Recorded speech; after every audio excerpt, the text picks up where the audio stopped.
There's going to be a lot of opportunity for smiles and laughs. Everybody's really, really excited about the Lamar Jackson contract with the Baltimore Ravens. They're going to announce the at the press conference. They're going to make it official later on. Except Brady Quinn, you've noticed that there's something missing from this little equation here involving Lamar Jackson and the Baltimore Ravens and the contract. What's the problem here? Yeah, you guys know me. Like I like to kind of dig into the details. You know, as they say, that the devil's in the details. Yeah. So I'll usually try to go on SpoTrack or some of these other websites that do a good job of getting the actual contract once it's filed with the NFLPA. And how long has it been since they announced the extension? A little over a week. Yeah, it's last not Wednesday, filed. right? Yeah. It's still not filed with the NFLPA. Huh. So that's usually it's kind of interesting how that worked out. You know, the other player who that most recently happened with was Jalen Hurts. So and look, the truth of the matter is it probably has a lot to do with kind of agreeing to things verbally and then getting things down, you know, and actual writing. The team, I'm sure, as well as the agent, are always so, you know, excited to be able to announce they've got an agreement, they've got a deal in principle. Now they just have to get down. They have to get it down in writing, right? Cross their T's, dot their I's. So sometimes that prolongs, you know, this a little bit as they iron out some of the various clauses and some of the things that were negotiated, and they go back and forth in the contract. But what also happens is what's reported doesn't always end up being quite that accurate. So we'll see what the contract looks like once it's filed, once we're able to kind of sort through it. But it's just kind of odd, you know, that this is such a big deal, especially for Baltimore, for Lamar, everything else. And we're still yet to be able to see any details from it. I'm wondering how long this is going to drag on, because this has actually been one of the longer windows that I've seen, at least as far as when a deal was announced and then still not seeing the details of that contract. So look at that, a little bit of digging, and we find out that there could be something that isn't all on the up and up with this deal. That maybe I don't know that it's not all on the up and up. It's just, you know, the people who go to the media first are the agents. And, you know, they want to throw out these total value of the contract, average annual salaries, which are basically about as valued as the toilet paper you use in the mornings, you know, or night or throughout the day.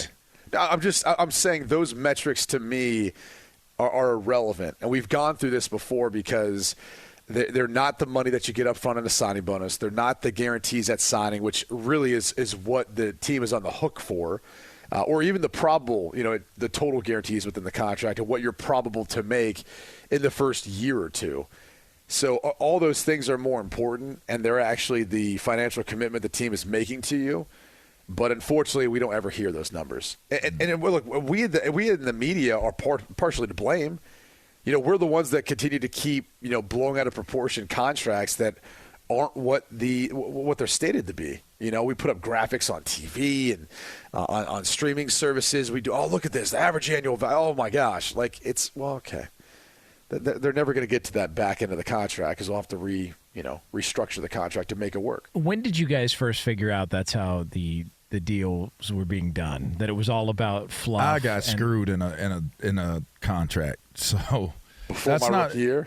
Yeah, that's I mean, literally, we had agreed upon terms. And I was talking to my agent, and I was like, what are the things you value most? He goes, and back then it was way more complicated. But he basically said, look, signing bonus, total guarantee at signing, and then, you know, your other, you know, escalators at that point in time that you're likely to make based on play time. And he's like, those are the only things you can base, you know, your contract off of. Because anything past that, it's all fluff. They'll probably come back to restructure, renegotiate, or extend. And at that point moving forward, I was like, all right, well, that's what I'm going to look at for contracts from here on out then. I just dealt with, I mean, my first contracts were fine. Rookie contract, fine. Restructurings, fine. But when that last one in Washington, it was bad, you know, and it was just all over one bonus, you know. And it's interesting that, you know, the conversation points that Q points out, because there were literally 5 or 6 pages of errors within my contract, whether it was a typo, whether something was omitted from the contract, whatever it may have been. There were like several pages of seven.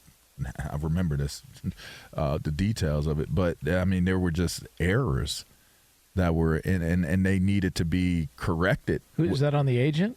Or is that on the team? Well, so they both certified it. That's where the problem that took place was we were in such a rush to get it done based off of the circumstances that were surrounding getting the deal done. It was like right up on the deadline of submitting restructurings or submitting contracts that would bring your cap number down. And so I said I would do it because Champ Bailey, and which I found out later, it wasn't Champ, it was Washington, but it was told to me that it was Champ that backed out of doing the deal at the last minute and that he didn't want to come back to Washington. So I was like, well, I'll restructure mine so that we can, fix our cap, make sure the cap is good, da-da-da. Y'all give me some more guarantees up front. From my back end, like everything is cool. Like my earning average was high. Like my contract was fine. I didn't have to do anything for like 3 years or so with my contract. But I did restructure it, and then within the restructuring of it, one of my bonuses was not there. It was like it wasn't there. And so now it became Dan Snyder says to me, just let the agents and the attorneys handle it. Like, don't worry about it. I'm like, all right, no problem. I ain't think nothing else of it. And then it became this big thing because Dan Snyder's like, yeah, we're not putting that bonus is not going in there. And it was a $6.5 million bonus. And so, I mean, it should have been they signed off on it. Like, I don't know what the approach to it is now and what the process of it is, the protocols of how you finish off a contract, how they're done now. But, I mean, that was Gene Upshaw was still alive. He was still the president of the Players Association at that time. It became a big thing. I didn't even want it to become public knowledge of what took place.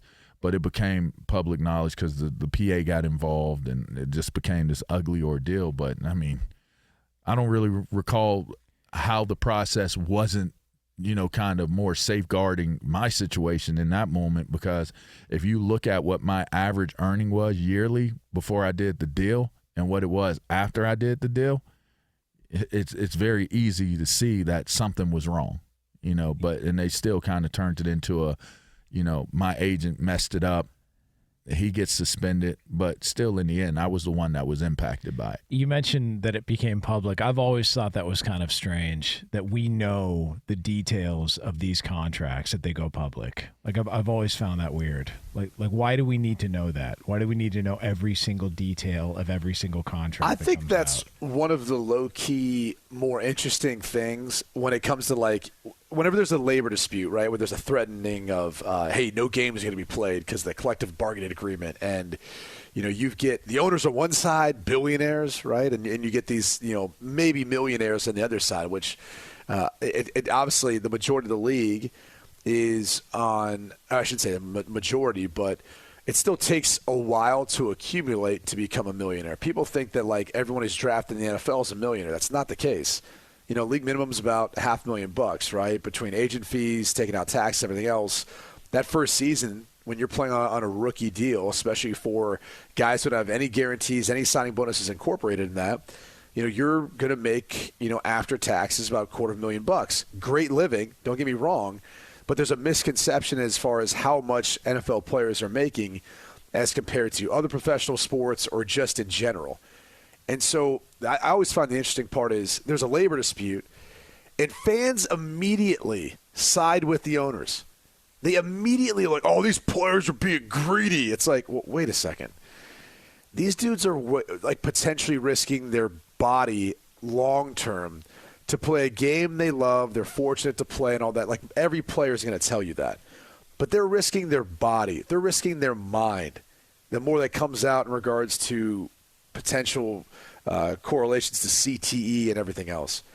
They are putting themselves through that to earn a paycheck, and yet somehow fans find the owners more relatable. They find the billionaires more relatable because they can replace us. You don't replace the team. I you don't get replace that, the owners. but I also think it's because there's transparency to what players make. If you saw the millions of dollars that an organization makes, you'd probably look at it a little bit different. Yeah. Like you'd probably hold your owner and your general manager, other people who are involved in the front office side of things, because that's a secret too, right?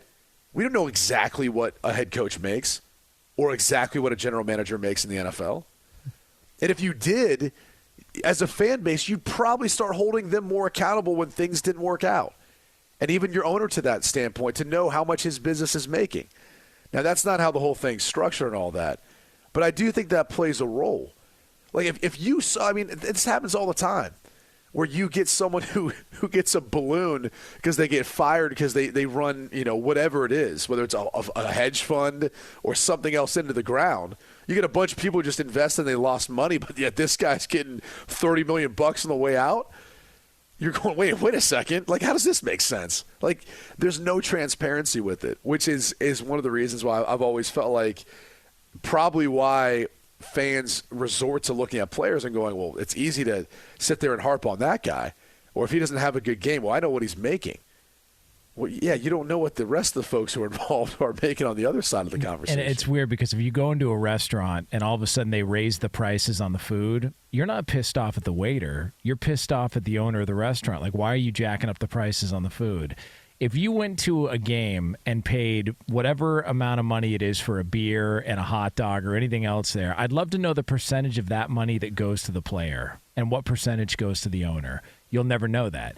Yet, when this stuff happens, to your point, people take it out on the players. It's like, man, like the players probably aren't getting the bulk of the percentage off that. Well, I could promise ordered. you this: the overall revenue split's not 50-50. It used to be, but the players' union has given back those percentages over a period of time since Steve Murray Smith has taken over. What do you mean? They haven't won those negotiations with the NFL owners? That hasn't gone well for them? No. Huh, that's weird. But they can smoke weed at least. I mean, there is that. I mean, they did get that out of the deal.